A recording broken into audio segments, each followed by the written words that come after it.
అధికారంలో ఉన్నారు.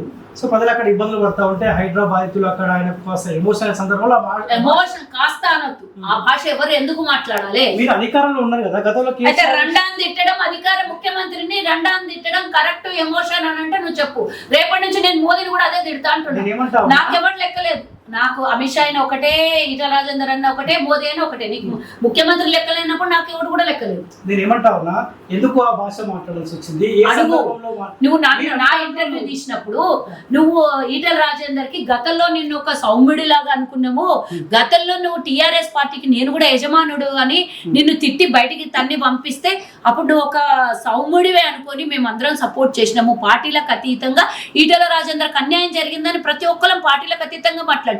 ఈ రోజు నువ్వు పార్టీని అడ్డం పెట్టుకొని ఆ బత్తాయిలు సోషల్ మీడియాలో తిట్టే విధానం నీకు వచ్చింది, అది అబ్బింది. అంటే బాగా ట్రైనింగ్ ఎట్లా అవుతారు అని అంటే వీళ్ళు యూనివర్సిటీలో ట్రైన్ అయినటువంటి స్టూడెంట్స్ ఉంటారు కదా, దానికి వీళ్ళు అధ్యక్షులు అయిపోతున్నారు, లెక్చరర్స్ అయిపోతున్నారు. నువ్వు మా కింద మాట్లాడేటోళ్ళకన్నా ఎక్కువ మేము మాట్లాడలేమా, మేము ఎట్లా మాట్లాడితే మా కింద యూనివర్సిటీ విద్యార్థులు అదే విధంగా మాట్లాడతారని వాళ్ళు నేర్పిస్తున్నారు.